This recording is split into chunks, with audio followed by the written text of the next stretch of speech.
मेरे को याद है ये माला उन्हीं को पहनाना चाहिए जिनका आज दिन है, और हमारे यहाँ बकरे को पहनाते हैं हलाल करने के पहले। तो मैं मोमेंट का बकरा हूँ और मैं जानता हूँ इनकी राजनीति क्या है। उन्होंने जब भी बताया कि बाल सफेद हो गए इसका मतलब हम बूढ़े नहीं हुए। ये दिमाग से अभी भी जवान है, इनको मालूम है किसकी कुर्बानी कब देना है, तो अभी मेरा नंबर लगाया है। साथियों,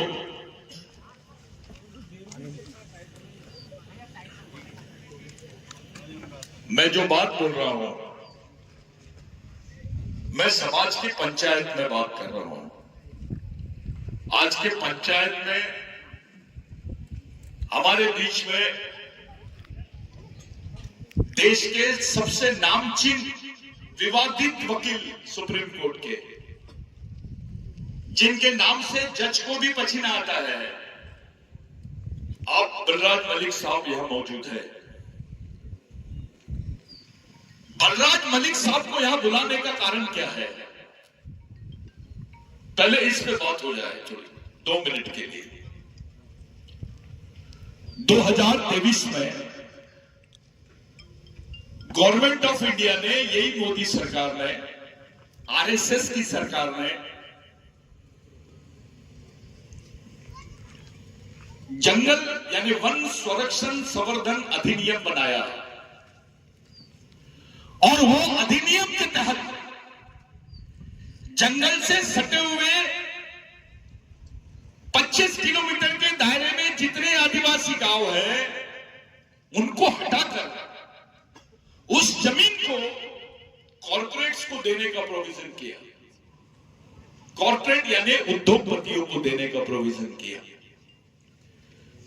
साथों साथ आदिवासी क्षेत्र में पुलिस स्टेशन को हटाकर वहां सीआरपीएफ के कैंप्स स्थापित करने का प्रोविजन उस बिल में किया गया। ताली नहीं बजाना कोई, तालियां बजाने का काम किनका है आपको मालूम है? कुछ नहीं बोले और वो पार्लियामेंट में पास हो गया। देश की राष्ट्रपति आदिवासी थी, वो ये जान रही थी कि अगर ये बिल पास हुआ तो देश के 6 करोड़ आदिवासी अपने इतिहास के साथ हमेशा हमेशा के लिए उस जमीन से बेदखल हो जाएंगे। उस बिल पर मैंने समाज के तमाम बड़े बड़े नेताओं को देखा, संगठनों की तरफ देखा, किसी को समझ में नहीं आया कि वो बिल क्या है। जब मैंने उसका अध्ययन किया, कुछ साथियों को बुलाया, माननीय शरद पवार साहब से भी मैं डिस्कस किया इसके बारे में। उन्होंने बोले यार ये तो पास हो गया है, और पार्लियामेंट का सेशन में विपक्ष नहीं था तब ये पास हो गया। मैंने बोला सर विपक्ष नहीं था, ये पास हो गया ठीक है, लेकिन पास होने के बाद विपक्ष अपनी भूमिका निभा रहा है कैसे? तो बोले बात तो सही है। सब चुप है, क्या बात है? साथियों, अगर वो बिल पास हो जाता तो 6 करोड़ आदिवासियों के पास से उनकी जमीन, जहां पर वो हजारों सालों से रह रहे हैं, वो जमीन छीन ली जाती। मैं यहां आधिकारिक रूप से बात कर रहा हूं, पत्रकार होंगे वो भी मेरी बात को नोट करें। 6 करोड़ आदिवासी, उनको खत्म करने का षड्यंत्र रखा गया था उस बिल में। जब मैं दिल्ली गया तो मुझे बोला गया सतीश पेंदा, अबे ये कॉर्पोरेट के लिए दिया गया बिल है, अगर तू बीच में जाएगा तेरे को मार डालेंगे, तेरा नामो निशान भी नहीं रहेगा, तू क्यों जा रहा है, खिलाफ है। मैंने बोला साहब हमारा समाज तो वैसे ही मरा हुआ है, मैं मर गया तो इससे कौन सी हानि होने वाली है समाज। तो बोले तुम ये क्यों कर रहे हो? मैंने उनको बताया मैं सच बोल रहा हूं, मैं ये पिटीशन डालने इसलिए आया क्योंकि मैं टंटा भील की औलाद हूं। कोई ताली नहीं बजाएगा। पिटीशन डालने इसलिए आया कि मैं राघोजी भांगरे की औलाद हूं। मैं पिटीशन डालने इसलिए आया हूं क्योंकि मैं बाबूराव शेरवाके की औलाद हूं। मैं पिटीशन डालने इसलिए आया, मैं रेंगा कोरको की औलाद हूं। मैं पिटीशन डालने इसलिए आया क्योंकि मैं अंबेडकर की औलाद हूं।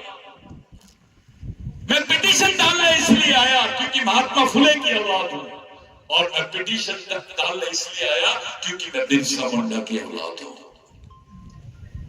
वो पिटीशन के लिए साथियों सुप्रीम कोर्ट का कोई वकील तैयार नहीं हो रहा था।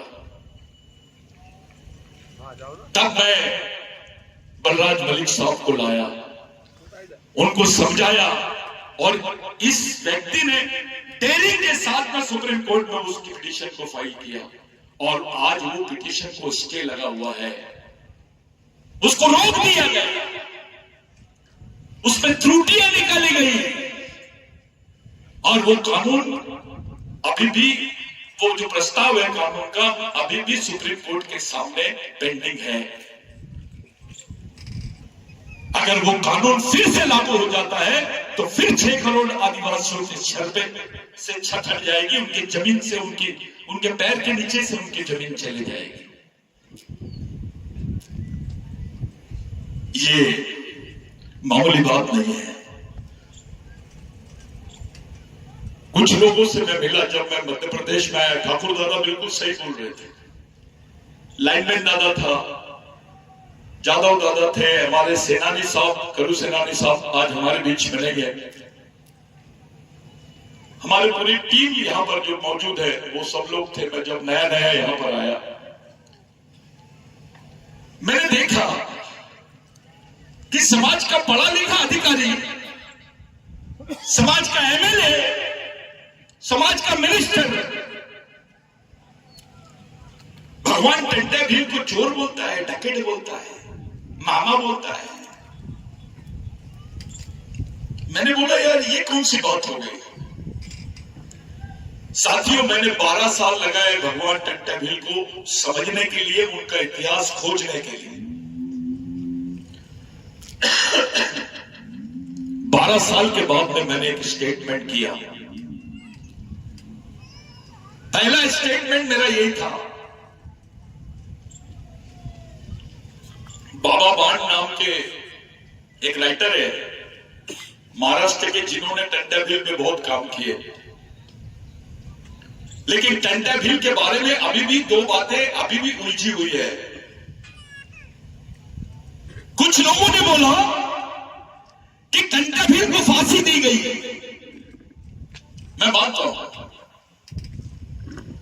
अबे फांसी देने के बाद उसकी बॉडी तो थी ना, उसको कहीं तो गाने होंगे, उसकी मजार कहां पर है? गवर्नमेंट के पास कोई जवाब नहीं है इसका। दूसरी बात मैंने पूछा कि गवर्नमेंट के रिकॉर्ड में टंडा भील का जो जन्मदिन है वो कहां पर है? उसका भी कोई रिकॉर्ड नहीं है। एक ऐसा आदमी जो इस देश में मालकियत की बुनियाद रखता है। संविधान ने आपको आदिवासी बनाया, यूएनओ ने आपको इंडिजिनियस पीपल बनाया, लेकिन टंडा भील वो भगवान का नाम है जिसने आपको मालिक बनाया, ओनर बनाया। वही टंडा भील का आधार लिया सुप्रीम कोर्ट ने 2010-2011 में नंदाबाई भील की जजमेंट में। वो भील कम्युनिटी की लेडी जिसको नंगा घुमाया गया महाराष्ट्र में, तमाम यातनाएं दी गई, उसके बाल काटे गए, उसके ऊपर क्रिमिनल ट्राइबल का स्टैंप लगाया गया, गुनहगार लगाया गया। वो बेचारी हाईकोर्ट भी गई तो वहां उसकी रिजेक्ट होगी पिटीशन। जिन्होंने मारे उन पे केस नहीं, लेकिन वो भी लेकर के उस पे केस लगा दी गई। हमने महाराष्ट्र के बिरसा ब्रिगेड की मार्फत महाराष्ट्र के एमएलए को रूम में बंद कर दिए थे। मैं आधिकारिक तौर पे बोल रहा हूं ये बात। उनको दूसरी भाषा में समझाए, टंटा मामा की भाषा में समझाए, सीधी भाषा में नहीं समझ रहे थे वो। ऑपरेशन टंटा भील करना पड़ा, फिर उनसे साइन लिए और सुप्रीम कोर्ट में वो पिटीशन लगाई गई और सुप्रीम कोर्ट में पूरा मटेरियल बिरसा ब्रिगेड के मार्फत सप्लाई किया गया। और इस देश के 60 साल के इतिहास में ऐसा जजमेंट नहीं आया, पहली बार जजमेंट आया और सर्वोच्च न्यायालय ने माना कि आदिवासी देश का पहला नागरिक है, वो इस देश का मूल मालिक है। ये बिरसा ब्रिगेड की देन है, ये टंटा भील की देन है। जस्टिस काटजू ने भील समुदाय के बारे में तो सोचा, लेकिन टंटा भील की वॉरियर ऑफ इंडिया अमेरिका में पढ़े जस्टिस काटजू उसके बारे में, ऑस्ट्रेलिया में पढ़े, ब्रिटेन में पढ़े। टंटा भील के किस्से केवल निमाड़ मालवा और महाराष्ट्र में नहीं, दूसरे देशों में भी पढ़ाए जाते हैं। आज भी है, एकेडमिक स्टडी है उसकी, उसके एविडेंस है, उसके प्रूफ है। विश्व के कई देशों में टंटा भील को जाना जाता है। अंग्रेज तो उनके दुश्मन थे।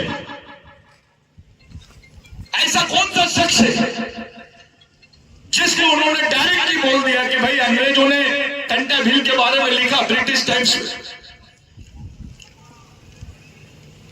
कि he is a Robin Hood, real Robin Hood. Robin Hood का मतलब क्या होता है? भगवान के समकक्ष।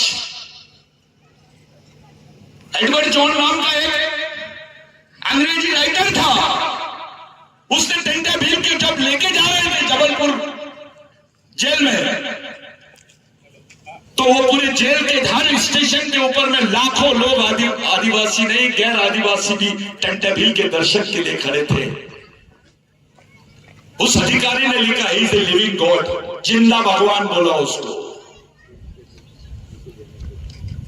जिसको अंग्रेजों ने रॉबिनहुड बोला, जिसको जिंदा भगवान की उपाधि दी गई, वो अचानक डकैत कैसे बन गया? इस पर मैंने विचार किया। उसको चोर कैसे बोला जा रहा है? इसके पीछे का बैकग्राउंड क्या है? साथियों, पहले हम सबान आदिवासियों को क्रिमिनल ट्राइबल के नाम से जाना जाता था। ये क्रिमिनल ट्राइबल साधारण बात नहीं है। क्रिमिनल ट्राइबल ये बहुत बड़ी बात है। विश्व के किसी भी देश में आदिवासियों के खिलाफ में ये षड्यंत्र नहीं किया गया जो भारत के आदिवासियों के खिलाफ में किया गया। आपका बच्चा पैदा होने से ही गुनाहगार होता था। आपको सरकारी महकमे में कोई नौकरियां नहीं थी। आपको मारने के बाद में 302 दाखिल नहीं होता था। आपका मर्डर भी हो जाए तो 302 दाखिल नहीं होता था। इसके एविडेंसेस है, रिकॉर्ड पर है। इसको हेरिडिटरी एक्ट का नाम दिया गया था। ब्रिटिश एम्पायर में टंटा भील ने इसका विरोध किया और ये जो हेरिडिटरी एक्ट है, इसको निरस्त करने का जो आंदोलन टंटा भील ने चलाया, ये टंटा भील की सबसे महत्वपूर्ण ये है कि हमको गुनाहगार से एक सामान्य नागरिक बनाने वाले भगवान का नाम है टंटा भील। अगर वो एक्ट होता तो हमारे आज अधिकारी नहीं दिखते, हमारे डॉक्टर नहीं दिखते, इंजीनियर नहीं दिखते, हमारे मिनिस्टर नहीं दिखते, हमारे विधायक नहीं दिखते। अगर वो एक्ट नहीं होता तो उस एक्ट को खत्म करना अच्छे खां के बस की बात नहीं थी। इस देश में 16,000 आदिवासियों की एक ही दिन में उनको मारा गया, एक ही दिन। और वो 16,000 आदिवासी केवल निमाड़ मालवा के नहीं थे, मध्य प्रांत के थे। वो 16,000 आदिवासियों की मौत के बाद ब्रिटेन में ये बिल पास हुआ कि जो क्रिमिनल ट्राइबल एक्ट है, ये अनलॉफुल कानून है, यानी ये न्याय संगत कानून नहीं है, इसको रद्द किया जाए। तब वहां से आदिवासियों के हिस्से में नौकरी आई, आदिवासी पढ़ सका, आदिवासी डॉक्टर बना, इंजीनियर बना, टीचर बना, कलेक्टर बना, विधायक बना, मंत्री बना, ये बड़ी बात है। अगर वो कानून होता तो संविधान होते हुए भी तुमको अधिकार नहीं मिलता। ये सामाजिक न्याय का सबसे बड़ा कानून था और ये सबसे महत्वपूर्ण विषय था जिस पे गांधी से लेकर नेहरू से लेकर सभी लोगों ने बात की। लेकिन बाद में पहले भगवान टंटा भील ने उसका विरोध किया। साथियों, यहां पर अहिल्याबाई होलकर का एम्पायर था, यहां पे अहिल्याबाई का राज था। उस टंटा भील का सबसे वफादार साथी रेंगा कोरकू। रेंगा कोरकू जी ने बताया टंटा भील को कि मालिक, हमारे लोगों को तो ये लोग कहीं पे भी किसी नौकरी में नहीं ले रहे हैं, किसी जगह शामिल नहीं कर रहे हैं, किसी सरकारी महकमे में, पुलिस में, कहीं पे भी नौकरी नहीं मिल रही है। हमारे लोगों का होगा क्या? आप देखिए उस वक्त टंटा भील की सोच क्या होगी, थोड़ा सोचिए। भगवान टंटा भील की जो सोच है उस वक्त बोल रही, भगवान टंटा भील ने बोला भगवान रेंगा कोरकू को कि जाओ और अंग्रेजी हुकूमत को बता दो कि अगर तुमको टंटा भील को पकड़ना है तो आदिवासियों को पुलिस में भर्ती करना पड़ेगा। ऐसे तो आंडू पांडू गांडू कई नेता आते हैं, ऐसा दम किसमें है कि अपनी गिरफ्तारी के एवज में, अपनी मौत के बदले अपने समाज की जिंदगी देखने की बात की उसने। कौन से भगवान ने किया? कौन से भगवान ने तुम्हारे लिए ये काम किया? थोड़ा बताओ तो सही। उस वक्त सीपीएम बनार प्रोविजन था सर, पूरे सेंट्रल इंडिया में regulation of land and provision of land, यानी ये जो जमीन के अधिकार है इस पर बंदी थी।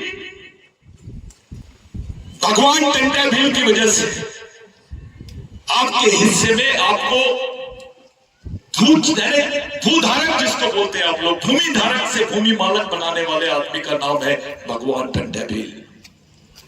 यहां बैठा हुआ कोई कलेक्टर होगा, मिनिस्टर होगा, कोई एमएलए होगा, डॉक्टर होगा, इंजीनियर होगा, किसान होगा, बच्चा होगा, स्टूडेंट होगा। जाओ 1925 के पहले का जो ठाकुर दादा ने बोला, बहुत अच्छी बात बोला। अरे 1925 नहीं, 1885 के पहले में तुम्हारे पास जमीन थी या नहीं थी, इसके प्रूफ निकाल के बताओ। कोई जमीन तुम्हारे नाम से नहीं थी, कोई जमीन नहीं थी। तुम्हारे हाथ में जमीन के पट्टे आए। उस वक्त संविधान नहीं था साथी, उस वक्त अंग्रेजी हुकूमत थी और यहां के राजाओं की मिलीजुली सरकार थी अंग्रेजों के साथ, जिसको प्रो कॉलोनियल गवर्नमेंट बोलते हैं, वो गवर्नमेंट थी। और उस गवर्नमेंट में तुम्हारे पास जमीन के अधिकार नहीं थे। इनको मजबूर कर दिया भगवान टंटा भील ने कि अगर आप ये अधिकार नहीं देंगे तो आदिवासियों में क्रिमिनल ट्रैक पैदा होते ही रहेंगे, होते ही रहेंगे, होते ही रहेंगे। जो सर छोटू राम जी ने किया, सच्चाई में वो टंटा भील के असली अनुयायी रहे होंगे, उन्हीं की सोच के वो सेकंड टंटा भील रहे होंगे। आपके जमीन के पट्टे आपको मिले। आज निमाड़ मालवा ने पूरा सह्याद्री से लेकर सतपुड़ा तक आदिवासियों के और गैर आदिवासियों के हिस्से में जो जमीन आई है, वो जमीन किसी और की वजह से नहीं, भगवान टंटा भील, राघोजी भांगरे, बिरसा मुंडा, ये लोगों की वजह से देंगे। आप जमीन के मालिक बने। अगर आपके पास जमीन नहीं होती तो आपके बच्चों के बदन पे कपड़े होते क्या? नहीं होते। आपको खाने को रोटी मिलती क्या? आप शहर में आके रह पाते क्या? नहीं रह पाते। तब जिंदा रहने का एकमेव साधन था खेती। जमीन, उस जमीन के मालिक बनाने में टंटा भील का बहुत बड़ा हाथ है। आज तो आपका मिनिस्टर, आपका राष्ट्रपति भी बन गया है। अभी आपके समाज के कई मिनिस्टर मिनिस्टर बन गए, समाज को 10 एकड़ जमीन नहीं दे पा रहे हैं। ये जो जब प्रोग्राम भी कर रहे हैं हम, ये किराए की जमीन पर है, इसके मालिक नहीं है। लाखों एकड़ जमीन हमारे हिस्से में आई, लाखों एकड़ जमीन का मालिक बनाना किसकी बात है? कोई राजा ने बनाया क्या? हाथ उठा के बताओ, हाँ या नहीं बोलो। किसी राजा ने जमीन दिया? जम के बोलो। किसी नेता ने जमीन दिया? किसी भगवान ने जमीन दिया क्या? तो जिस आदमी ने तुम्हारे हिस्से में जमीन का मालिक तुमको बनाया, जिसने तुमको जमीन का मालिक घोषित किया, जिसने तुमको इस लायक बनाया कि तुम कुछ उपजा सको, वहां से कुछ खेती कर सको और अपना पेट भर सको, वो भगवान, उस भगवान से भी उसकी तुलना नहीं कर सकते हम। उस भगवान का नाम है टंटेबिल। अब एक खास बात बताना चाहता हूं, बुरा नहीं मानना। पहले हमारी मां बहनों को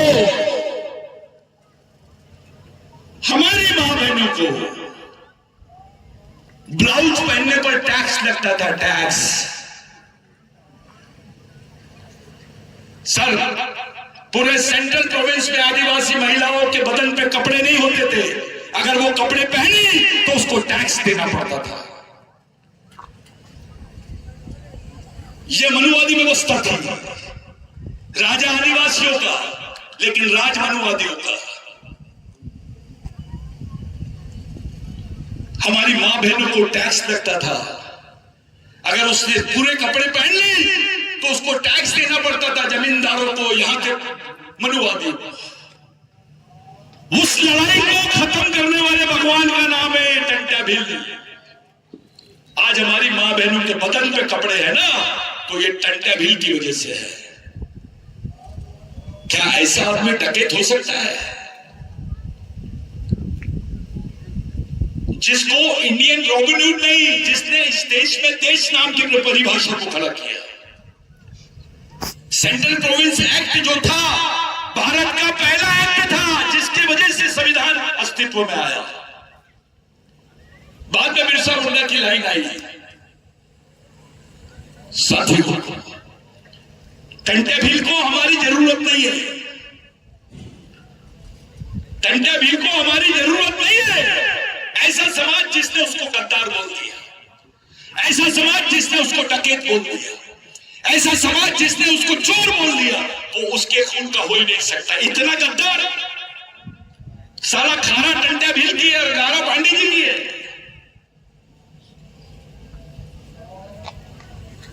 वो अपना हो ही नहीं सकता।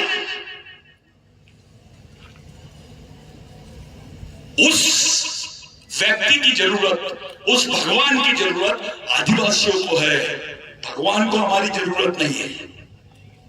टंटेबिल किसी पहचान का मोहताज नहीं है। आज अभी अभी यूनेस्को में भगवान टंटेबिल के 2 प्रपोजल सामने आए, language of land and language of culture. भगवान टंटेबिल के सामने कई पुरोहितों ने प्रस्ताव दिए कि आप ये धर्म का रास्ता अपनाओ। टंटेबिल ने एक बात पूछा, क्या कोई भगवान आपकी सामाजिक लड़ाई लड़ सकता है? तो बोले नहीं। क्या कोई भगवान आपके बीच में सामाजिक परिवर्तन कर सकता है? तो नहीं। तो फिर मुझे भगवान और धर्म ये दोनों की जरूरत नहीं है। मेरे लोग सांस्कृतिक सामाजिक जीवन जिएंगे। हम अपने पूर्वजों को, पेड़ पहाड़ पौधों को मानने वाले लोग हैं, हम उसी रास्ते से चलेंगे। मराठी में पोवाड़े है, पोवाड़े। आप डॉक्टर बाबा साहब यूनिवर्सिटी में रहे सर, डॉक्टर बाबा साहब अंबेडकर की मां भी भगवान टंटेबिल के कुछ बातों को, जो पोवाड़े थे, वो सुनाती थी बाबा साहब को। बाबा साहब खुद बचपन में टंटेबिल बनते थे। और राज की बात कि डॉक्टर बाबा साहब अंबेडकर को जब संविधान बनाने का मौका मिला और संविधान बन गया, तो उनकी एक इच्छा थी जो बचपन से उनके दिमाग में थी, जो 26 जनवरी का दिन है, यह समाज परिवर्तन का दिन माना जाता था। उस वक्त भी क्योंकि अकेला टंटाभिल 1 लाख ग्राम सभाओं का संचालन करता था, इसके एविडेंस मिल गए अभी।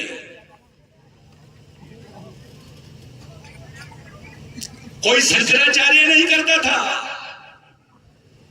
1 लाख ग्राम सभाओं का संचालन अकेला टंटाभिल बैठ के करता था, यहीं से, इसी पातल पानी से। 1 लाख परिवार मामूली बात नहीं है। कोई कम्युनिकेशन नहीं, कोई साधन नहीं, फिर भी इतना बड़ा नेटवर्क। डॉक्टर बाबा साहब अम्बेडकर ने 26 जनवरी को ही चुना। ये दिन बहुत महत्वपूर्ण दिन है, जिसको आप लोग तीन संक्रांत बोलते हैं। आपकी तरफ क्या बोलते हैं सर इसको? बसंत संक्रांत भी बोलते हैं। इस संक्रांत का एक ही त्योहार है इंडिया में जो 14 तारीख को ही होता है। 14 जनवरी को ही होता है, वो है संक्रांत। मेरे को एक दिन बता दो 13 जनवरी को हो गया होगा, एक दिन बता दो 15 जनवरी को हो गया होगा। वो 14 जनवरी को होता है, और 14 जनवरी के 11वें दिन 12वें दिन जिस बच्चे ने जन्म लिया, उसका जो पोवाड़े में उल्लेख है पुराने, आज भी केवल भिल्ली भाषा में नहीं, टंटाभिल को मानने वाले, उसमें मरने मिटने वाले लोग केवल भील नहीं है, गोंड भी है, कोरको भी है, आंध भी है। पूरा सह्याद्री और सतपुड़ा में टंटाभिल कर एक में साधन। आज तक के किसी भगवान के ऊपर इतने गाने नहीं बने जो टंटाभिल पे बने हैं। उस समय कबीरपंथियों को सबसे ज्यादा संरक्षण अगर किसी ने दिया होगा भारत में, वो टंटाभिल ने दिया है। कबीरपंथियों को भी सुरक्षण टंटाभिल के विचारों से ही मिला है। यानी कबीर की विचारधारा को भी संरक्षण देने वाले भगवान का नाम है टंटाभिल। साथियों, ये जो 26 जनवरी है, जब इसका बर्थ डेट डिक्लेयर हुआ, बहुत लोगों के पेट में दर्द हो गया। क्या ऐसे कैसे हो सकता है किसी आदिवासी आदमी का जन्मदिन 26 जनवरी को हो? अबे है, इसके हजारों एविडेंस है। हम चाहते हैं अब कि जिसने सच्ची लड़ाई लड़े, माफी नहीं मांगी आदिवासियों ने, जिन्होंने सच्ची लड़ाई लड़े, जब तिरंगा फहराए लाल किले में, तो वहां सबसे पहले जुबान पे नाम आए, आज भगवान टंटाभिल का जन्मदिन है। कोई ताले नहीं बजा, ये जरूरी है। लेकिन आज राष्ट्रपति आदिवासी होने के बावजूद भी नाम नहीं ली। इसका मतलब उन्होंने इतिहास की किताब नहीं पढ़े। प्रधानमंत्री जी ने भी नाम नहीं लिए, मजबूरी में बिरसा मुंडा कर रहे। उनको समझ में आ गया अगर बिरसा मुंडा इतना खतरनाक है तो इसका बॉस कितना खतरनाक होगा। बिरसा मुंडा नाम की तो गोली है, लेकिन टंटाभिल नाम का इंजेक्शन भी है, तो डायरेक्ट ऑपरेशन वाली बात हो जाती है। अभी एक ही को हजम किए, तो टंटाभिल जो शब्द है साथियों, ये शब्द अपने आप में आदिवासियों का प्रेजेंटेशन करता है, उसका नेतृत्व करता है। आप लोग, मैं, पूरे देश में षड्यंत्र चालू है सर। यूनाइटेड नेशंस में एक कॉन्स्पिरेसी मैंने आपको बताया था सर, कि यहां के कुछ सो कॉल्ड इंटेलेक्चुअल्स लोगों ने ये बोले कि निमाड़ मालवा में और राजस्थान में, गुजरात में पाए जाने वाले जो भील वंश के लोग हैं वो आदिवासी नहीं है। वो ग्लैडस्टोन डुगडुग की किताब में भी मेंशन किया है उसने कि आदिवासी नहीं है, ये आदिवासी वंश के मालूम नहीं होते, ये राजपूत होते हैं। यानी इस कौम को आदिवासी की सूची से बाहर करने का षड्यंत्र, वो भी इंटरनेशनल लेवल। यानी आपको अभी तक के राष्ट्रीय संवैधानिक अधिकारों से वंचित रखा गया, लेकिन उनकी लाइन भी है अंतरराष्ट्रीय संवैधानिक अधिकारों से भी वंचित करने की है। यानी नेशनल राइट्स के साथ साथ इंटरनेशनल राइट्स को भी ये लोग खत्म करना चाहते हैं। लेकिन अपनी किस्मत इतनी ऊंची है कि भगवान टंटा भील को ऑस्ट्रेलिया का आदिवासी जानता है, ब्रिटेन का आदिवासी जानता है, रेड इंडियन अमेरिकन भी बोल रहा है we are having some knowledge about Tantya Bhil. वो ये नहीं बोल रहे कि हमको मोदी के बारे में जानकारी है, वो ये बोल रहे हैं हमने भगवान टंटा भील के बारे में जानकारी है। ये वो नाम है साथियों जिसकी तुलना नहीं की जा सकती, जिसके काम की किसी से तुलना नहीं की जा सकती है। दुख इस बात का होता है कि हमारे लोग हमारे ही आदमी का मत प्रचार, यही मऊ से डॉक्टर बाबा साहब अम्बेडकर का जो जन्म स्थान है, इसी मऊ से पूरे विश्व में बाबा साहब की विचारधारा गई। क्या आपको ऐसा नहीं लगता कि भगवान टंटा भील की विचारधारा पूरे विश्व में यहीं से जाना चाहिए? अरे जाएंगे क्या? हमने तो दिमाग को लॉक करके रखे हैं, जो दिमाग का कारखाना है, जो विचारों की प्रोसेसिंग है, वही बंद कर दी हमने। कोई मिशन नहीं। बच्चा तो किसी भील का है, बच्चा तो किसी जादव का है, किसी XYZ का है, आदिवासी का है, लेकिन सुंदर तिवारी जी की है। बच्चा आपका और उसके दिमाग में सोच तिवारी जी की, कैसा लगेगा? यानी आपने मां बाप होने का फर्ज पूरा नहीं किया, आपने केवल रोटी दे दी उसको। लेकिन मानव होने के नाते सबसे महत्वपूर्ण गुण रहता है इंसान का विचारधारा। जानवरों के अधिकार नहीं होते, जानवरों की कोई विचारधारा नहीं होती, आदमी की विचारधारा होती है। हमने अपने बच्चों को विचारधारा नहीं दी है, उसको समाज नाम की चीज ही नहीं समझाया। इसलिए तो बिलाला बोल रहा है, इसलिए तो मारेला बोल रहा है, इसलिए तो भील बोल रहा है, इसलिए तो गोंड बोल रहा है, प्रधान बोल रहा है। ये जो वैचारिक नपुंसकता है, इसने समाज को खोखला बना दिया है। साइंस बोलता है कि पूरे देश के आदिवासियों का डीएनए एक है, पूरे विश्व के आदिवासियों की संस्कृति एक है, उनकी समस्या भी एक जैसी है, उनका शोषण भी एक जैसा है, उनकी संस्कृति भी। तो फिर समाज भी एक क्यों नहीं हो सकता साथियों? कोई बिलाला बारेला कोई अलग अलग नहीं है। मैं तो बिलाला और गोंड का कनेक्शन बता देता हूं, डीएनए और सांस्कृतिक का। आपको समझा के बता सकता हूं कि आप एक खून के एक ही वंश के लोग कैसे हैं। मैं दलितों का आदिवासियों के साथ कंडीशन संपर्क समझा सकता हूं, ओबीसी का समझा सकता हूं। हम अपने भाई को दुश्मन समझ ले। भगवान रेंगा पोपू ने बोला था, जो अपने भाई को नहीं पहचान सकता वो दुश्मन को नहीं पहचान सकता, और जो दुश्मन को नहीं पहचान सकता वो लड़ नहीं सकता, और जो लड़ नहीं सकता ऐसे आदमी को गांडू बोलते हैं। हमने अपने ही भाई के साथ दुश्मनी बोल ली। बिलालों का अलग संगठन, बारेला का अलग, भील का अलग, कोंड का अलग, कोरकू का अलग। इतने देर साइने हो गए क्या? वे अम्बेडकर के भी बाप बन गए, भगवान टंटा भील के भी बाप बन गए। अब इनका विरोध मत करो। समाज में जो जो ऐसे संगठन कर रहे हैं उनका सत्कार कर दो सबके सामने। हार मान जाओ कि तू ही हमारा अम्बेडकर है। इससे दरारें बढ़ेंगी। समाज एक जगह कैसे आएगा इस पे कोई चर्चा ही नहीं कर रहा है।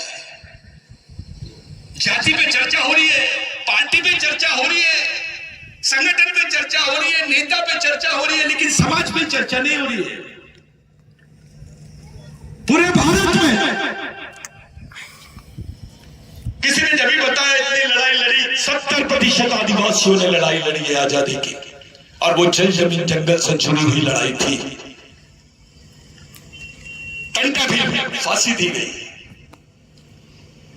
यहां पे सब पढ़े लिखे लोग हैं, मेरे युवा साथी है, मेरी मां बहने हैं, टंटा भील को फांसी, रेंगा कोरकू को बाद में मारा गया जहर देकर, बिरसा मुंडा को फांसी, राघोजी भांगरे को फांसी, बाबूराव शिरवाके को फांसी, तिलका मांझी को फांसी, सिद्धू कानू को फांसी, शंकर शाह रघुनाथ शाह को तो तोप में बांध के उड़ा दिए। इतनी फांसी कौन से समाज के आदमी को दी गई? चलो बता। इस देश की आजादी में किसका कितना योगदान है? अगर ये बात करना चाहता है कोई तो आदिवासियों से करे। अबे तुम्हारे इतने लोग भी नहीं मरे होंगे जितने हमारे लोगों को फांसी दी गई है, फिर भी उस समाज का सम्मान नहीं होता इस देश में। ये युवा लड़कों को मालूम नहीं है कौन सा झंडा पकड़ना है। ये सचबुद्धि है उनकी कि पीले बांध लिए उन्होंने, लेकिन उसके पीछे की कोई सोच है क्या? बिरसा ब्रिगेड बना लिए, जयस बनाए, और कोई गोंडवाना का संगठन बना लिए, कोई कुछ अलग, कितने भी संगठन बना लो, कोई सोल्यूशन नहीं है इसका। मेन सोल्यूशन है ब्रेक। अगर विचारों से तैयार नहीं होंगे तुमको कोई नहीं पूछेगा। तुम्हारे सामने 2 लाख लोग रहने दो पीछे में, कोई नहीं पूछता, किसी की वैल्यू नहीं है। कौन सा पद देंगे भाई तेरे को? मुख्यमंत्री बनाएंगे, अभी तो राष्ट्रपति है आदिवासी, इससे बड़ा पद नहीं है कोई देश में। राष्ट्रपति रहने के बावजूद वो आदिवासियों को आदिवासी नहीं बोल पा रही है। इससे ज्यादा दुखदायी बात और क्या हो सकती है? अनुसूचित जनजाति, कभी वनवासी, उनको उनकी पहचान के साथ कोई पुकारना ही नहीं चाहता, क्योंकि वो जानते हैं जिस दिन इसको आदिवासी बोलेंगे ये अपने जल जमीन जंगल की बात करना शुरू कर देगा। इस देश में ब्राह्मण होना बड़ी बात नहीं है, इस देश में मुसलमान होना बड़ी बात नहीं है, इस देश में हिंदू होना बड़ी बात नहीं है, इस देश में क्रिश्चियन होना बड़ी बात नहीं है। बड़ी बात है आदिवासी होना। जैसे ही आप अपने आप को आदिवासी बोलते हो आप मालिक बन जाते हो। जिनको साइन करना नहीं आता था वो आदमी जज के सामने खड़े होकर बोल रहे हैं, साहब ये हमारे टंटा मालिक है। फिर टंटा भी बोलते हैं ये रेंगा मालिक है, तो जज को कंफ्यूजन हुआ, व्हाट डू मीन बाय मालिक? You are calling so many times and मालिक मालिक मालिक, व्हाट डू मीन बाय मालिक? तो फिर एक हिंदू भाई ने समझाया उसको, हिंदुस्तानी ने समझाया, साहब मालिक का मतलब होता है ओनर। फिर टंटा भील को पूछा गया आप किस लिए लड़ रहे हो? तो टंटा भील ने बोला मालकियत के लिए। आप किस लिए जी रहे हो? तो टंटा भील ने बोला मालकियत के लिए। आप किस लिए मर रहे हो? तो टंटा भील ने बोला मालकियत के लिए। ये मालकियत इतनी बड़ी चीज है, ये बात समझाने वाले भगवान का नाम है टंटा भील। साथियों ये मिशन पूरे देश में चलना चाहिए। ये समाज अगर कहीं जुड़ेगा तो ये शहीदों के विचारों से ही चलेगा, और बचेगा भी शहीदों के viचारों से, और बनेगा भी शहीदों के विचारों से। नेताओं के विचारों से नहीं बच सकता है। आज के दिन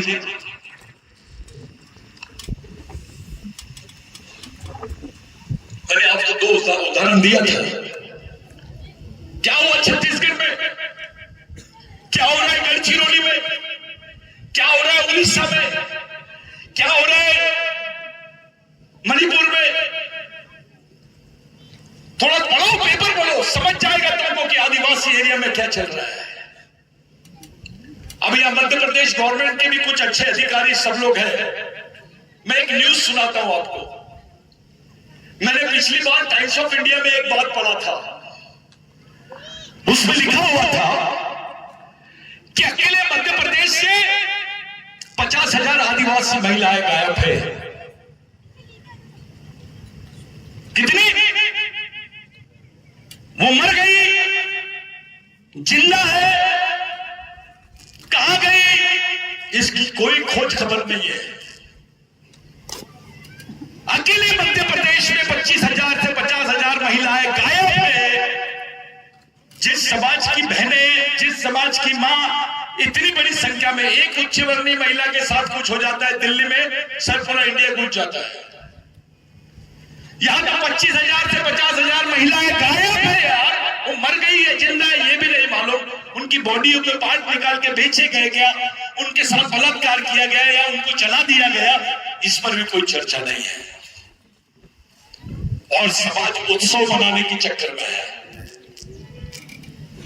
जिस समाज में एक साथ 25 से 50,000 मौतें हो जाती है, वो भी बहनों की, वो समाज सीरियस क्यों नहीं है, गंभीर क्यों नहीं है, वो उस बारे में सोच क्यों नहीं रहा है, ये प्रश्न खड़ा होता है। और अगर वो सोच नहीं रहा है, गंभीर नहीं है, इसका मतलब उसके समाज नाम की जो चीज थी, जो सामाजिक वेदना होती है अपने मन में, जो दुख होता है, दर्द होता है, वो खत्म हो गया। वो एक व्यक्ति के प्रति जो भावना होती है सामाजिकता की, वो सामाजिक भावना ही खत्म हो गई है। क्योंकि हमारे समाज से सामाजिक विचारों को ही खत्म करने का षड्यंत्र किया गया है। अभी राजनीतिक विचारधारा का कार्यक्रम चालू है, दूसरा तो कुएं में डाल रहा है, लेकिन हमारे लोग हमको खाई में डाल रहे हैं।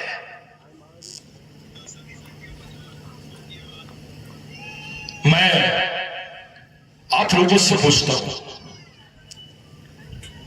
25,000 मौतें मामूली चीज है? अच्छा, मौत हो गई तो सुन लेना आदमी इसके वजह से मर गए। अबे वो मरे कि जिंदा यही नहीं मालूम। सर इट इज बहुत इंपॉर्टेंट क्वेश्चन है, कोई बात नहीं कर रहा इस पे। नेशनल ह्यूमन राइट्स कमीशन वो भी चुप, नेशनल वुमेन राइट्स कमीशन वो भी चुप, महिला आयोग भी चुप, मानव अधिकार आयोग भी चुप, समाज के नेता चुप, समाज के अधिकारी चुप,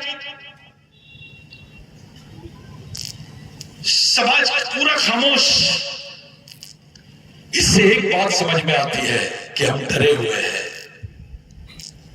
हमको हमारे ऊपर किए गए अन्याय का जिसको एहसास नहीं होता, वो आदमी बगावत नहीं कर सकता, और जो बगावत नहीं कर सकता वो परिवर्तन नहीं कर सकता। जिस भगवान को आप लोग यहां याद कर रहे हैं साथियों, उस भगवान के बारे में जितना बोला जाए उतना कम है। मैं आपको हर एक आर्टिकल रेक्टिफाई करके बताऊंगा। बहुत जल्दी किताब बिरसा मुंडा पर, टंट्या भील पर, राघोजी भांगरे पे, बाबूराव शिरमाके पे, तिलका मांझी पे, ऑक्सफोर्ड यूनिवर्सिटी से बिरसा ब्रिगेड के माध्यम से प्रकाशित होने वाली है।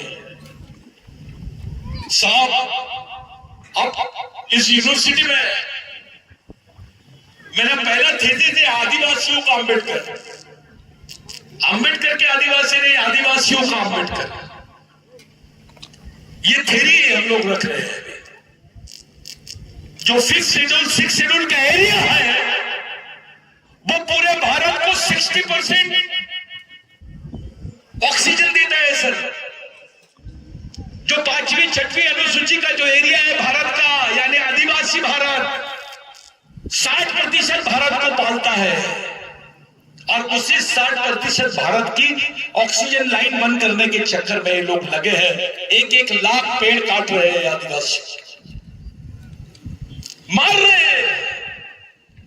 मैं तो वो देखा टीवी पे, वो इंस्टाग्राम पे, फेसबुक पे, 13-14 साल की लड़की, उसके हाथ में मशीन गन, पैर में स्लीपर, उसके वजन से ज्यादा मशीन गन का बम, और उसको दिखाया जा रहा है ये आदिवासी नक्सली लड़की है, ये सरेंडर करने जा रही है, खूंखार नक्सली है।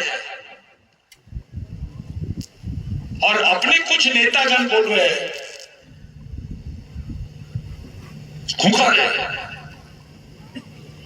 अबे साले, तेरी बेटी है, तेरी बच्ची है, पहले ये तो पूछ उससे कि तेरे हाथ में मशीन गन कैसे दिया और किसने दिया। पूछ तो सही, क्यों दर्द नहीं हो रहा तेरे को? जिसकी पढ़ने की उम्र थी, जिसके हाथ में किताब होना चाहिए था, उसके हाथ में बंदूक कैसे आई?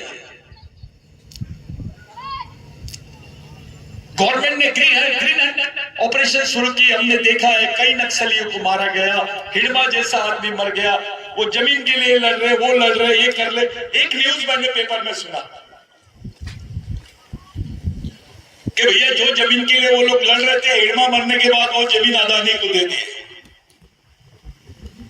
सर मैं भी सोच में पड़ गया, मामला किस बात का, झगड़ा किस बात का है? अरे नक्सली रास्ता गलत है और वो उसका हम समर्थन भी नहीं करते हैं। यहां तो षड्यंत्र चल रहा है, कोई भी आदिवासी पढ़ा लिखा लड़का कुछ बोल दिया तो उसको नक्सली बोल देते हैं।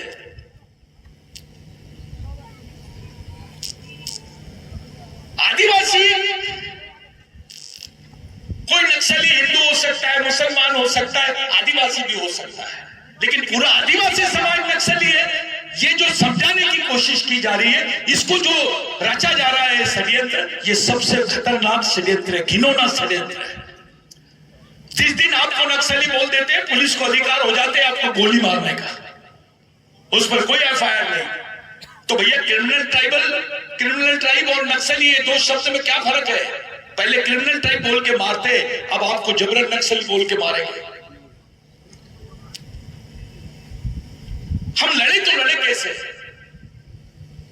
पूरे सुप्रीम कोर्ट में आदिवासी जजेस नहीं है, यहां सुप्रीम कोर्ट की पर्सनालिटी बैठी है। एक अच्छा आदिवासी वकील नहीं है सीनियर, जिसके पास जाके आप अपने एससी एसटी के रिजर्वेशन की बात कर सको। और सबसे ज्यादा भ्रमित अगर कोई है तो समाज का पढ़ा लिखा कर्मचारी अधिकारी वर्ग, उसको आरक्षण के सिवा डेवलपमेंट का कोई रास्ता ही नहीं समझ में आता है। वो जंगल में रहने वाले, जंगलों में रहने वाले बच्चे के एजुकेशन के बारे में, वहां के आश्रम स्कूलों के बारे में बात करने को तैयार नहीं है। वो जल जमीन जंगल के प्रश्नों को बोलने के लिए तैयार नहीं है। ये बड़ा दुखदायी मामला है। बिरसा मुंडा की थ्योरी है, मैं 5 मिनट और बोल सकता हूं कि नहीं? बिरसा मुंडा की थ्योरी है, जिसको गॉड बोलते हैं। G for guardian, O for owner, D for driver. G for guardian यानी पालक, O फॉर ओनर यानी मालक, और D फॉर ड्राइवर यानी चालक। जो समाज का चालक, पालक और मालक है, वही समाज का भगवान है। और यही है समाज के पढ़े लिखे लोग, कर्मचारी अधिकारी, यही समाज के सच्चे भगवान है। लेकिन हुआ क्या, जो जीओडी गॉड था वो डीओजी डॉग हो गया, उल्टा हो गया, पूरी प्रोसेस उल्टी हो गई। जो समाज का, परिवार का हेडमैन था, वो डेडमैन बन गया है। बहुत अच्छा आदमी है, बहुत पढ़ा लिखा आदमी है, अच्छा अधिकारी है, किसी के लेने देने में नहीं रहता है, सुबह ऑफिस जाता है, शाम को घर में आता है, इतवार को टीवी और बीवी में रहता है। अब ऐसा आदमी जिसका समाज में कोई योगदान नहीं है, ये जिंदा आदमी नहीं है, मरा हुआ आदमी है, फिर वो कलेक्टर क्यों ना हो? समाज जिंदा आदमियों से बनता है, मरे हुए लोगों से नहीं बनता है। हमारे में अगर मजदूर भी है तो वो जिंदा होना चाहिए, उसकी सामाजिक भावना जीवित होनी चाहिए। साथियों, ये एक सामाजिक मिशन है, ये कोई संगठन नहीं है। ये जितने टोपीधारी दिख रहे हैं ये बहुत महान है, ऐसा कुछ नहीं है। जो गमछे वाले दिख रहे हैं वो बहुत महान है, या मैं बोल रहा हूं महान हूं, ऐसा कुछ भी नहीं है। जब तक हमारी सामाजिक सोच, हमारी वैचारिकता और हमारा वैचारिक सिद्धांत, जिसको आइडियोलॉजी बोलते हैं, सोशल आइडियोलॉजी, हम समाज के सामने नहीं रख देते, देश के सामने नहीं रख देते, हम अपना अस्तित्व बचा नहीं पाएंगे। और ये चुनौती है। दुश्मन ने हमको विचारों से ही जीता है, पहले हमको विचारों से जीतना पड़ेगा दुश्मन। सर छोटू राम का जो संघर्ष हमारे मलिक सर बता रहे थे, बुनियादी रूप से वही संघर्ष रहा है। वहां पे आज जो किसान आंदोलन कर रहे हैं, ये इनको मालिक बनाने वाले भगवान का नाम है सर छोटू राम। वो पंजाब प्रांत में काम था उनका, जिससे नेहरू से लेकर गांधी से लेकर सभी प्रभावित थे। और छोटू राम जी संभवतः टंटा भील से प्रभावित होंगे, बिरसा मुंडा से प्रभावित होंगे, इसमें कोई शक नहीं है सर। आप लोग सामाजिक ध्रुवीकरण की प्रक्रिया को समझो। जिस तरीके से ये लोग हमारे को बांट रहे हैं उस षड्यंत्र को समझो। अपने सामाजिक प्रयत्न को, अपने सामाजिक ईमानदारी और समझदारी को सामने रखो। यहां बैठा हुआ हर बुजुर्ग कर्मचारी, चाहे रिटायर्ड हो या अभी पोस्ट पर हो, या बाकी सब लोग, आप अपने जिंदा रहते हुए सामाजिक मिशन की नींव रखो इस समाज में जहां पे हम बैठे हैं। एक एक अनपढ़ आदमी पूरे देश समाज को जिंदा रख सकता है इतने सालों तक, जो भगवान भी नहीं कर सकता है। तो हम तो उसकी औलाद है, कम से कम अपने प्रयत्नों से हम समाज में एक सामाजिक मिशन तो चला सकते हैं। और यही सामाजिक मिशन की विचारधारा, यानी टंट्या भील की विचारधारा, भगवान टंट्या भील की विचारधारा, बिरसा मुंडा की विचारधारा, बाबा साहब की विचारधारा, यही विचारों को लेकर हमारे समाज में हमको प्रचार और प्रसार करना है। समाज समझाना है, समाज के आदमी को समाज के आदमी से जोड़ना है। एक समाज जोड़ो अभियान यहां से शुरू होना चाहिए। साथियों, आज के दिन यहाँ तमाम संगठनों के साथी लोग हैं, मैं उनको अच्छा कार्यकर्ता मानता हूं। मैं खुद को भी और उनको भी नेता नहीं मानता हूं, क्योंकि भगवान टंट्या भील की विचारधारा नेता निर्माण नहीं करती, वो सैनिक निर्माण करती है। एक नेता बनाओगे तो 5 साल काम देगा, लेकिन एक कार्यकर्ता बनाओगे, कैडर बनाओगे तो पूरी जिंदगी भर समाज के लिए काम करेगा। आपको टेम्पररी प्रोसेस में काम करना है या परमानेंट प्रोसेस में काम करना है, ये निर्णय आपको लेना है। साथियों, हमारी समस्या हम टुकड़े टुकड़े में बटे हैं, संगठन के नाम से बटे हैं, जाति के नाम से बटे हैं, पार्टी के नाम से बचे हैं, व्यक्ति के नाम से बचे हैं, बट गए। ये व्यक्तिवाद, पार्टीवाद, संगठनवाद, पूंजीवाद, ये जब जो सोच है जो समाज को विभक्त करती है, उसका आइसोलेशन करती है, उस सोच को खत्म करना है। केवल समाज और समाजवाद की तरफ जाना है। हमारे लिए, आपके लिए पर्याय क्या है? अब मैं एक सवाल पूछ के जा रहा हूं आपसे। यह बहुत सारे अधिकारी हैं, रिजर्वेशन खत्म हो गया है, अभी 0.38% रिजर्वेशन मिल रहा है आपको, क्योंकि सब प्राइवेटाइजेशन हो गया है, आउटसोर्सिंग हो रही है। अभी आईएएस अधिकारी को भी आउटसोर्सिंग से भर्ती कर ली है गवर्नमेंट। रिजर्वेशन खत्म और तुम्हारी जमीन खत्म। अब तुम्हारी जमीन भी छीनने की प्रक्रिया शुरू हो गई है। आरक्षण नहीं रहेगा, संरक्षण नहीं रहेगा, आपके पास जमीन भी नहीं रहेगी, जिंदा कैसे रहोगे आप? इस समाज को जिंदा कैसे रखोगे? उसकी रणनीति क्या है आपके पास? ये किसके भरोसे जिंदा रहेगी आपकी आने वाली पीढ़ी? अरे आपका इतिहास खत्म, आपके अधिकार खत्म करने की कगार पे आ गए। 5वीं अनुसूची, 6वीं अनुसूची, अभी कोई नहीं पूछ रहा है। लगातार धज्जियां उड़ा रही है गवर्नमेंट उसकी। आपके सामने जीता जागता उदाहरण है इधर छत्तीसगढ़ का, मध्य प्रदेश, उड़ीसा, झारखंड, आसाम, अरुणाचल, मणिपुर। क्या हो रहा है? साला मणिपुर का एग्जाम्पल तो सेट करके रख दिया हमारे दिमाग में। खुलेआम आदिवासी लड़कियों को नंगा करके लेके गए। देखो, किसी की दुश्मनी भी नहीं तो ऐसा नहीं करते। खुलेआम आदिवासी लड़कियों को नंगा किया गया, उनको सड़क पे घुमाया गया, उनके गुप्त अंगों को खुलेआम छेड़ा गया, सड़क पे चौराहे पे खड़ा किया और उनको बंदूक से मार के उड़ा दिया गया। क्या था इनके दिमाग में? ये क्या दिखाना चाहते थे आपको? प्रधानमंत्री जी बताते, गृह मंत्री जी बताते, हमको कुछ दिनों के बाद पता चला। अरे भाई, पाकिस्तान में कुछ होता तो 2 मिनट में दिल्ली में खबर आ जाती है। मणिपुर में हुआ और आपको 3 दिन बाद पता चल रहा है। पूरे देश ने वीडियो देख लिया उसका। उस पर क्या एक्शन हुई? कुछ हुई? किसी ने कोई एक्शन नहीं लिया। भाइयों, आप कैसे रहते हो, कैसे दिखते हो, कितने पैसे वाले हो, इसका कोई वैल्यू नहीं है। मरेंगे तो सब एक साथ। कुछ लोग पहले मर जाएंगे, कुछ वेटिंग लिस्ट में रहेंगे, प्रतीक्षा सूची में रहेंगे, लेकिन मरेंगे सब। और अगर बचना है तो हमको एक जगह आना पड़ेगा।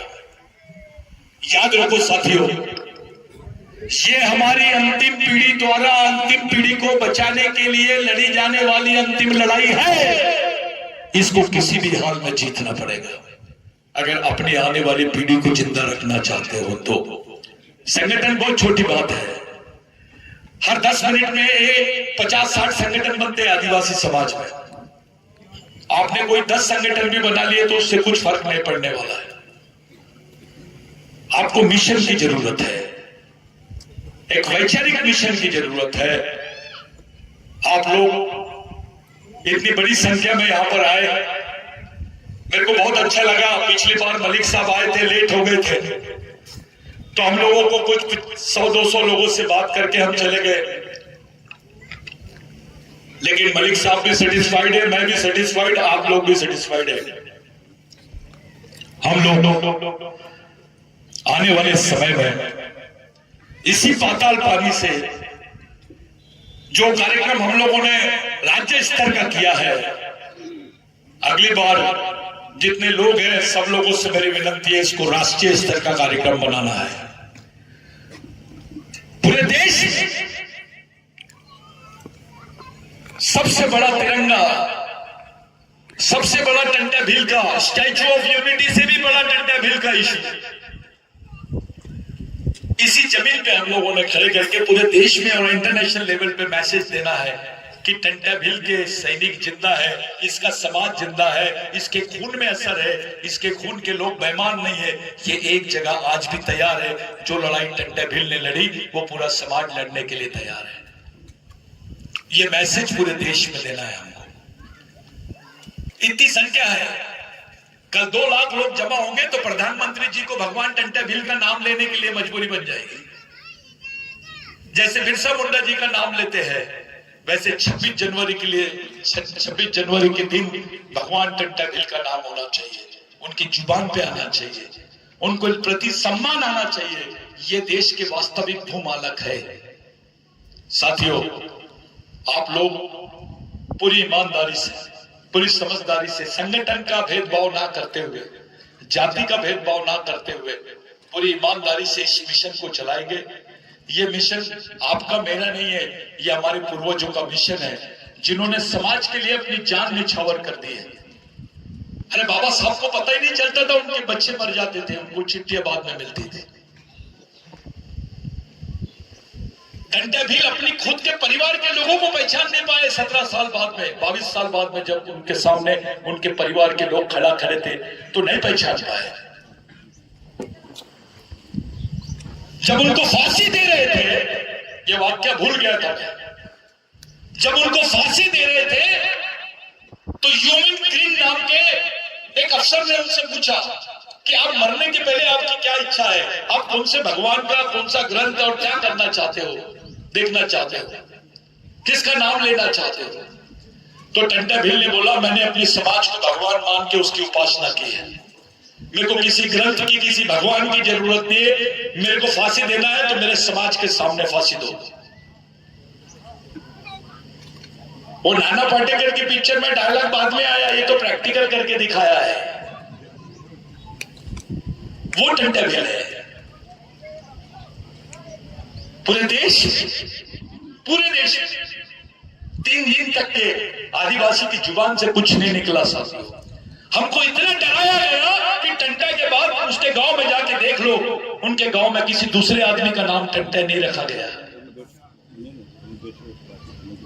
इतनी दहशत में रखे हमको। हमारी पीढ़ी जान ही नहीं पाई कि हमारा भगवान कौन है, किसका आदर्श हमने लेना चाहिए, किसकी विचारधारा से चलना चाहिए, कौन हमारे लिए सब कुछ किया है। आप लोग एक बड़े मिशन के और बड़े अच्छे लक्ष्य के साथ में, पूरी ताजगी के साथ में, पूरे संगठन के साथ में आप लोग यहाँ पर आए हैं। मैं आप तमाम लोगों से विनती करता हूँ, जो उपस्थित है, चाहे वो कहीं से भी हो, किसी भी संगठन कहीं का भी हो, और आप लोग जितनी बड़ी संख्या में आए, जोरदार तालियों से सबका स्वागत होना चाहिए। मैं आपका मन से धन्यवाद देता हूँ कि आप लोग सब छोड़ के यहाँ पर आए, एक हौसला बढ़ गया है।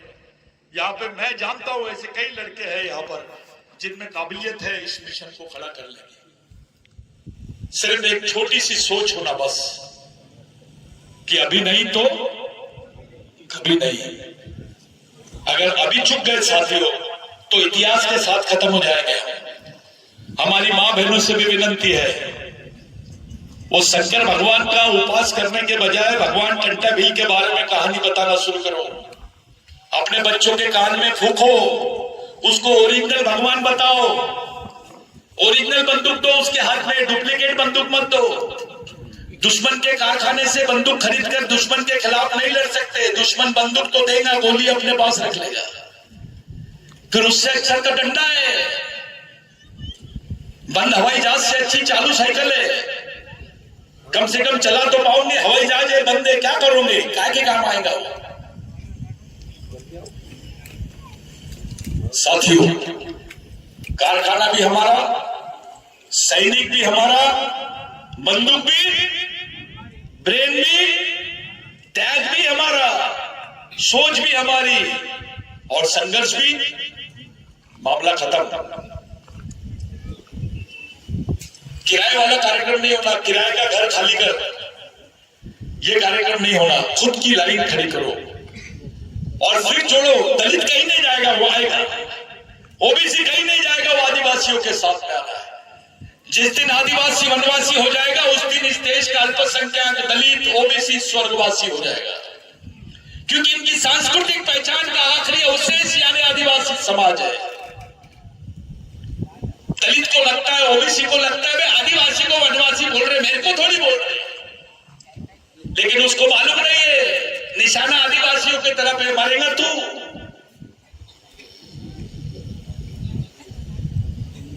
और सामाजिक मिशन चलाने के लिए सोच की जरूरत पड़ती है, उसकी ज्ञान की जरूरत पड़ती है। Social science,